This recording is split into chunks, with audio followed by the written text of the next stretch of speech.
Cyberpunk is finally releasing 16 days from when this video goes up, and I am massively excited to start playing it. It's been a game that I've been following for several years now, and have just been really amazed at what CD Projekt Red has managed to create here. An amazing world,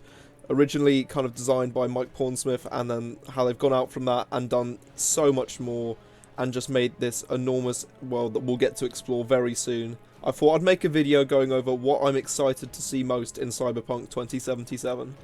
And the most logical place to start with something like this is where you're going to be beginning this game, and that is with life paths, because Cyberpunk has got 3 different openings to the game, depending on your character's backstory, and now this is something that I massively love, as it massively helps with replayability for the game, and also adds a different level of kind of role-playing that you don't always get with video games. So, for instance, let's say you're playing Skyrim and you're going to be playing as a thug. You don't have any of that like original kind of thug training, and it won't be shown throughout your life unless you kind of bulk into those skill trees, and even then it's still stuff that you develop from nothing. While with this, they've said that in their game, you're going to have some situations where your backgrounds are actually going to pop up later in the game. So, for instance, in dialogue, you might,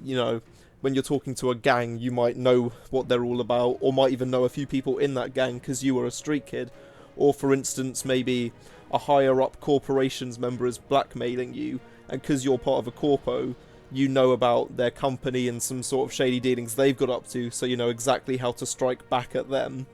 And just this really cool kind of thing which allows you to have different play styles from the very beginning of the game, just from what you started with. It's all going to be very exciting for me. I think on my first playthrough, I'm definitely going to go for corpos, but on a second one, I'm probably going to go street kid, as those two are just really kind of what I'm all about. I'm not really a nomad person, but obviously if I get round to doing 3 or more playthroughs, I will give it a try, because there's no reason not to. It's all new content for me when I get round to playing it, and, it'd be really nice to see what else they've made there. And the next thing I'm really looking forward to, which very much links in with the first, is role-playing, and having this kind of very set-out character that I've kind of looked into the skill tree and seen what I want to make as my character, and live my life in Night City as that person. I think the first character I'm going to try and make with this game is one that's really, like, a really intelligent person who kind of tries to control other people through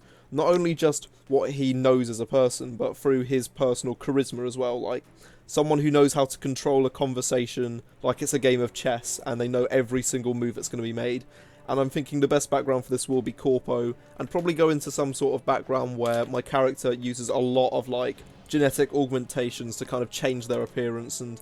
change their physical outgoes. So, for instance, when they get into combat, they might suddenly pull out these 2 massive mantis blades, which would be great for intimidating, of course, and then we'll just tear apart anyone who messes with them. And of course, a character like that is going to bump into a lot of strange characters, so the gangs of Night City are something I'm also very interested in, because I want to know what all of these gangs are like when I meet them in-game, because obviously we have rough descriptions of them, with slight bits of just sort of visual aids with YouTube videos already out on their channel to kind of see what they're like. But maybe when we actually meet them in-game and start doing side quests, which either help or don't help them, we'll kind of build more of our own personal opinions on them, and again, it will link into that role-playing incentive, which will be really interesting to see, and kind of give us ways of thinking, oh, if we don't like them, we might take them down just by shooting up the place, or maybe hacking them, or maybe just helping the other rival gangs so that their organisation gets a bit stuffed. And of course, the main way that we'll be interacting with these gangs is through the side quests in the game.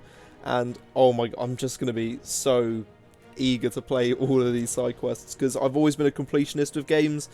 especially with RPGs. I always feel like I need to finish them. Not just the main storyline, but get as many side quests done as physically possible. I'm not bad enough that if I've missed one, and I know I've missed one, I'll go back and load a previous save, but when I finish a game and I'm ready to put it down, I want to have a bunch of achievements, a bunch of the side quests complete, and really kind of see all of Night City. And as they've mentioned that some side quests actually could affect the main quest in this game, that's something that obviously makes me think, oh, well, I want to do all the side quests and make sure that my character gets the ending that's best suited for him. And I'm not just saying this because I got the worst ending first try on The Witcher 3, and I've been permanently traumatized by that. No, I just want to see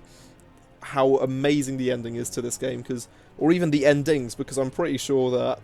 the way that they phrase this is there's going to be multiple endings to this game, and I would not be surprised whatsoever if there was, because CD Projekt Red put so much effort into their games, and I know a lot of people have been upset with all the delays, but the main reason for this is just for them trying to get a game to be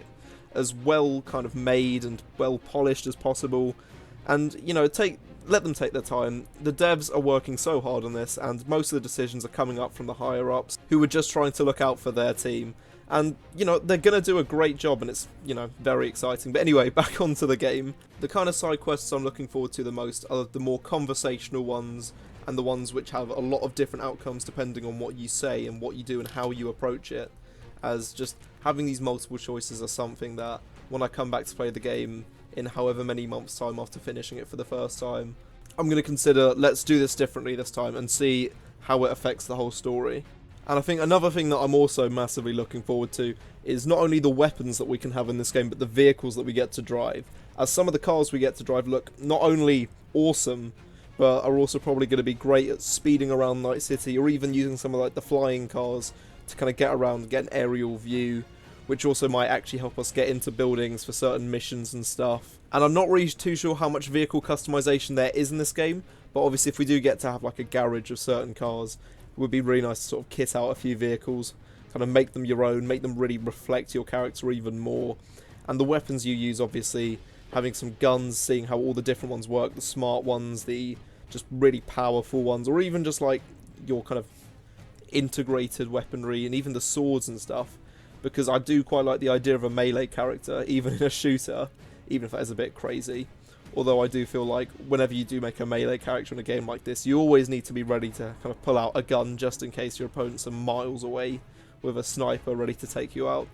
And the final thing that I'm massively very excited to see is the one and only Keanu Reeves playing Johnny Silverhand. Now this character seems incredibly interesting, and the fact that we're linked to this character is someone that we're going to need to get used to a lot, as we'll be seeing them on a very frequent basis, and our characters' decisions will heavily affect them and what they think of us, and how we kind of play the game alongside or against Johnny Silverhand. Personally, I'm hoping his character's ideals line up with mine, because, you know, Keanu Reeves as your best buddy sounds great, but, you know, I've got my ideas of what my character's going to want to do. If he doesn't want it, well, that's too bad. I'm going off my own way. But yeah, this has been my video talking about what I'm really excited to see in Cyberpunk. What are you guys looking forward to? I'm very interested to know, so let me know in the comments. And I hope you enjoy these kind of weird little videos where I just kind of talk about myself and video games at the same time, being a bit of a self-centered prick. But anyway, I hope you guys have enjoyed, and if you want to see some more either Elder Scrolls Cyberpunk, anything really on the channel to do with video games, let me know in the comments, and subscribe as well to get all the new videos in your notifications as soon as possible. But yeah, I hope you guys enjoyed, and I'll see you next time.